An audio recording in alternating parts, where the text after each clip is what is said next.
So please have the roll call.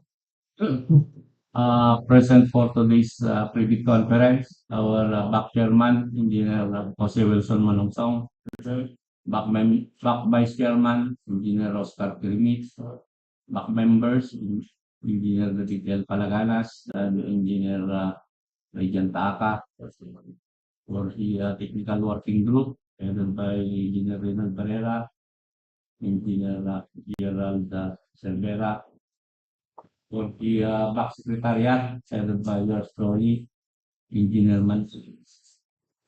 With back secretariat members, Madam Brenda Morales, Madam Anini Mamaril, since the majority of the back members are present, there is a quorum, sir. And we would like also to acknowledge the presence of Mr. Edgardo Bison and Company of DEO Campo Builders and Construction Supplies. Thank you, Sir Manny. Today's procurement activity is the pre-bid conference of 6 civil works projects. The first one with contract ID 24AI 0123, road widening of secondary roads, Pangasinan-Nueva Vizcaya Road, kilometer 201 plus 00 to kilometer 204 plus 00. The second project with contract ID 24AI 0124, construction of multipurpose building, Barangay Coliling, Rosales, Pangasinan. The third project with contract ID 24AI 0125, construction of Asingan-Villasis Road, Asingan, Pangasinan. The fourth project with contract ID 24AI 0126, construction of multipurpose building, Umingan, Pangasinan. The fifth project with contract ID 24AI 0127, construction of multipurpose building, Umingan, Pangasinan. The sixth and last project with contract ID 24AI 0128, construction of multipurpose building, Rosales, Pangasinan. This pre-bid conference is being conducted to give prospective leaders to clarify issues relating to the contracts and the project. However, attendance is not mandatory. At this point, may I call on the head of the technical working group, headed by Engineer Renal Barrera, to discuss the financial requirements. Thank you, sir. We will now discuss knowledgeability, technical, and financial requirements of the contracts to be bid. Documents to be submitted by the bidders. Bid submission may be done manually or electronically /online.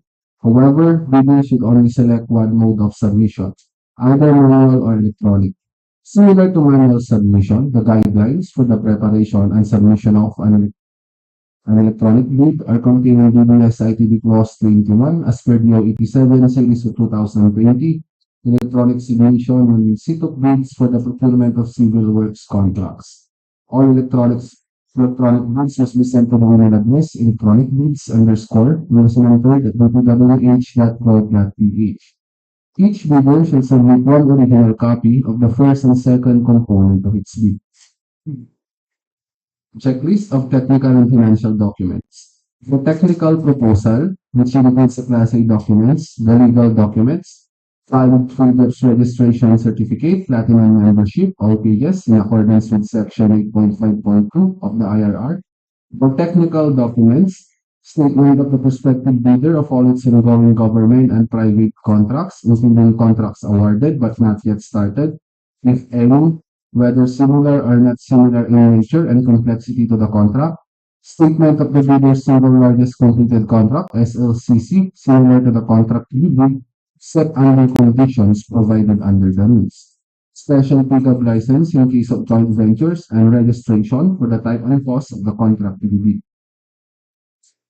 Original copy of the security, if in the form of surety bond, submit also a certification issued by the Insurance Commission or original copy of notarized bid securing declaration. The bid validity period of the bid security validity period should be 120 calendar days from the date of submission of bids. The bidder shall submit a bid security declaration or any form of bid security enumerated below. For cash or cashier's or manager's check, issued by a universal or commercial bank, and for bank draft or guarantee, under the workable letter of credit, issued by a universal or commercial bank, the amount of bid security should not be less than 2% of the receipt. For surety bond, callable upon demand, issued by a surety or insurance company, duly certified by the Insurance Commission as authorized to issue such security, the amount of bid security should not be less than 5% of ABC.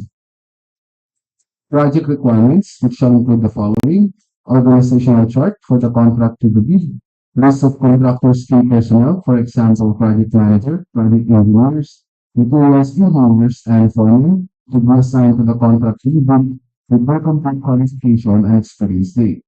The minimum years of similar experience for a project manager, project engineer, and foreman should be 5 years, while the materials engineer should be DPWH accredited materials engineer 1.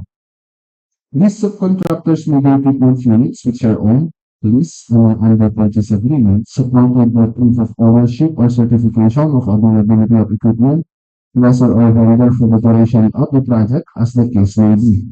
And original version of the sworn statement, when if applicable, the as secretary's certificate in case of corporation, partnership, or cooperative, or original special power of attorney of all members of the joint venture, giving full power and authority to its officer to sign the OSS or who acts to represent the bidder.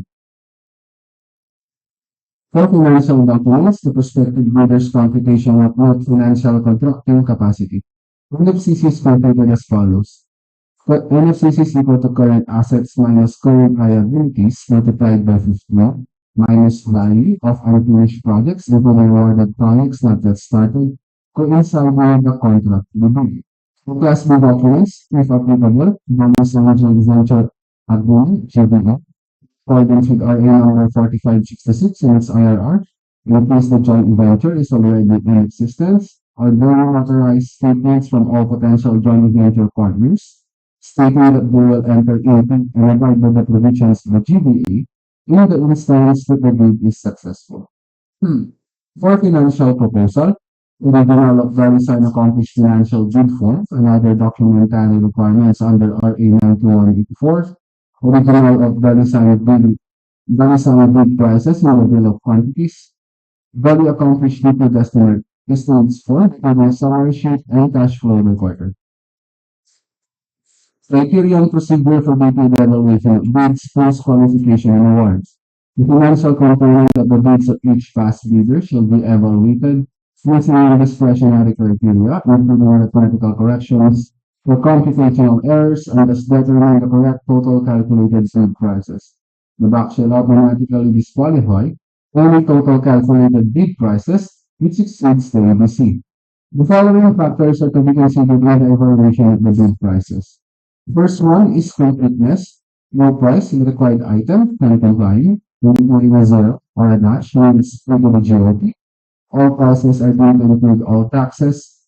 Bids not addressing or providing all of the required items in the donor documents, including where applicable DEO, shall be considered non-responsive. For arithmetical corrections, bid prices in figures versus words, words agrees, total price versus unit price per item, unit price prevails, total price versus actual sum of component items, actual prevails, unit cost in the estimates versus unit cost in the DOQ, latter prevails, if above ABC, non-complying. For post-qualification, the verification of the following legal requirements is needed: licenses, certificates, permits, and non-inclusion on that list. Technical requirements. Civil Service Completed Contract, SLCC, similar to the contract. Key personnel, minimum experience requirements should be satisfied. For availability and commitment to major construction equipment. Note, forward the respective bidder to state a complete technical description of the pledged equipment and the specific location, on, lease or other purchase agreement shall result in the bidder's automatic post-disqualification for award of contract and forfeiture of its bid security with the 58 series of 2012. For performance in either government and private Negative slippage should at least 15% in any one project, or negative slippage should at least 10% in each of two or more contracts. Failure of the contractor to commence repair and complete ongoing contracts in the prescribed date after receipt of the notice of defects and deficiencies. Failure of the contractor to commence repair works on contracts with pending certificate of acceptance in the prescribed date after the receipt of the notice of defects and failures. Substandard quality of works or unsatisfactory performance per contract term and conditions at the time of inspection. Liquidated damages currently imposed on the contractor. Bill 127, Series of 2018, strict application of RA 9184 for the conduct of post-qualification activities with provide ongoing contracts with the DPWH. Authenticity and correctness of bids authority. For financial requirements, it includes audited financial statements, especially current assets and liabilities, up-to-date value of all outstanding or uncompleted works under ongoing and awarded contracts, updated FCC versus ABC. Notes on the personnel and equipment requirements of the project. If a proposed key technical personnel is an employee of the bidder and working on another project at the same time of the duties, the bidder shall submit a certification that first, the personnel will be pulled out from the ongoing project once the bidder is awarded the contract, and second, he or she will be replaced with another person with equal or better qualifications as certified by the head of the implementing office. So, the bidder may propose a key technical personnel of its employee, provided that the said personnel is required to submit a certification that he or she will work for the bidder if it is awarded the contract under the bid. This certification shall be included in the first envelope of the bid. Also, to be verified during post-qualification is the set of equipment pledged by the bidder. The bidder should specify in the submitted bid the location of the equipment where they can be inspected. If any equipment is not in the specified location, then the bidder shall be post-disqualified. The contract of award. The contract should be awarded to the bidder as good as been determined to the lowest calculated and responsive bid. As a result of the detailed evaluation, the post-qualification conducted. Successful bidders shall be notified with the issuance of notice of award, whereby the must be confirmed that the successful bidder or writer will be released upon receipt of in accordance with section 27.2.2 of the 2016 revised IRR for 9184. Common reasons for rejection of bids and eligibility on post-qualification of bidder. Failure to submit original project shall be done certified by the Insurance Commission, indicating the project the procuring entity and structure. Shorter bid validity security validity period, overlapping of pledge equipment and committed key technical personnel. Failure to indicate the validity of bid in the bid form. Late submission of bid. Failure to submit supporting documents, for example, certification of availability of equipment, slippage in ongoing project negative 15% or more, or negative 10% in each of two or more projects, unsatisfactory CPS rating, incomplete pages of bid documents, either technical and financial. For authority of the signatory to sign any of the bidder, for single proprietor, signatory should be the owner or proprietor only. For corporation or cooperative, should be board secretary, certificate, and board resolution. For joint venture, should be joint voting resolution or agreement. In partnership, authority on articles of partnership. That's all, sir. Thank you. Thank you, Vidal Barrera. To further elaborate or discuss the proposed project's technical components, may I call on Madam Josephine Manuel for the first three projects, and for the three remaining projects which will be discussed by Engineer Gerald Silvera. Basic contract data, contract data number 22 EI 0123, contract A for the project of widening secondary roads Pangasinan-Nueva Vizcaya Road, kilometer 201 plus 00 to kilometer 205. The scope of work or item description, continuing road length is 2.825 kilometer, width is 3.35 meters, with a total of 300 meters. Thickness, 300 mm. Construction of concrete line and canal. Approved budget contract, 56,135 million. Contract duration, 264 calendar days. Okay, next project is contract ID 24EI 0124 with the construction of multipurpose building in Barangay Coliling, Rosales, Pangasinan. Scope of work, construction of multipurpose building, 160 meter times 25 meter covered court, 5 span with 5.05 per span.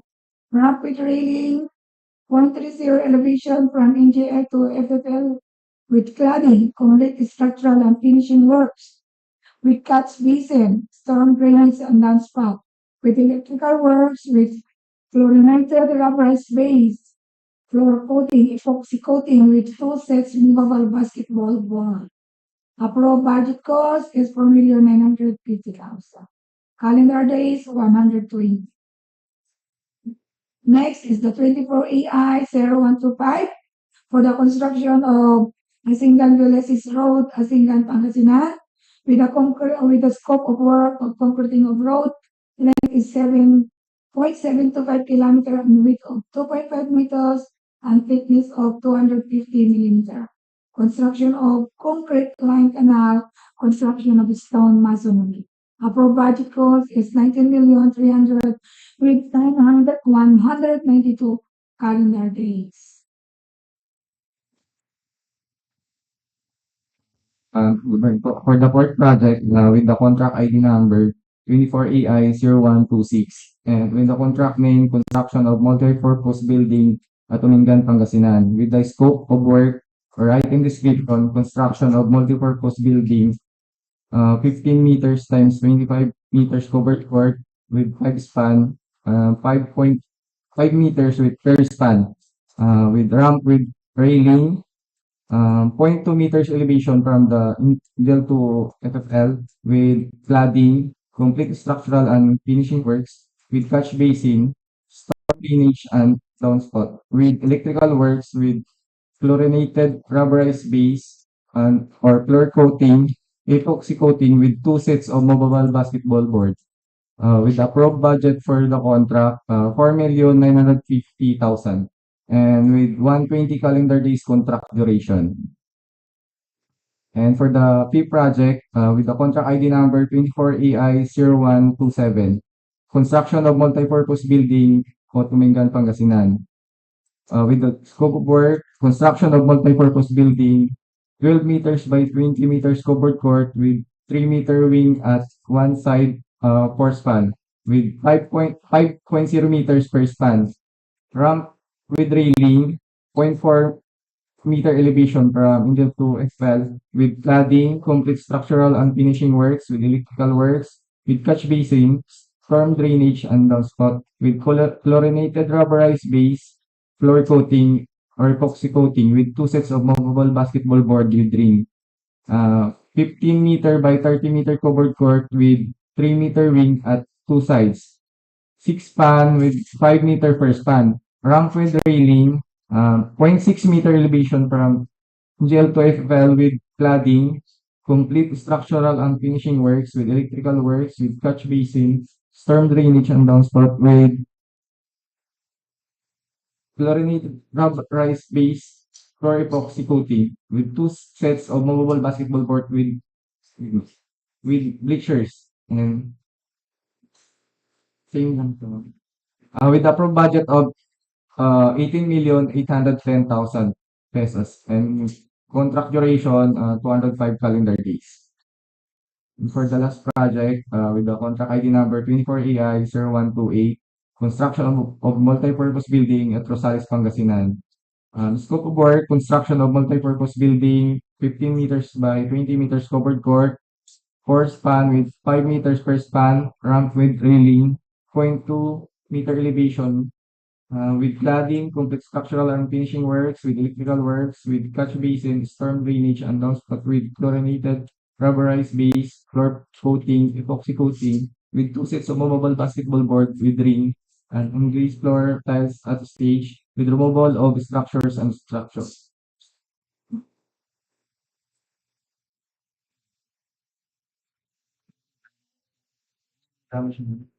With a pro budget of 23,760,000 pesos and with 230 calendar days contract duration.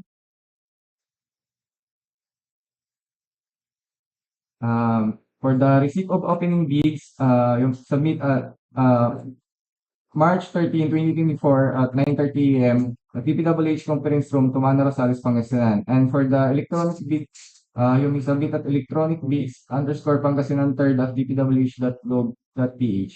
And you may watch at our official YouTube channel, DPWH Pangasinan 3rd DEO. Thank you po. Thank you, Engineer Silvera. For further details, the prospective bidders can get a copy of the minutes of this bid conference within 5 days. So our prospective bidders, are there any clarifications or issues before we end this pre-bid conference? Do you have any questions, sir? Ma'am? Pwede po kaming kuha ng form about dun sa project. Yes, Asingan-Villasis ko. Yes, sir.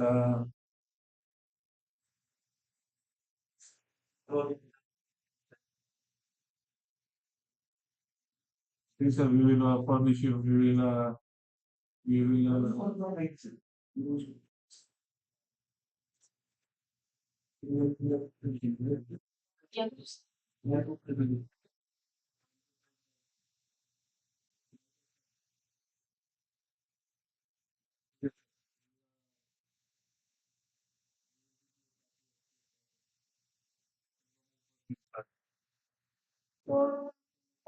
present PWD update for the concerning issues. Is there any move toward on this pre-bid conference?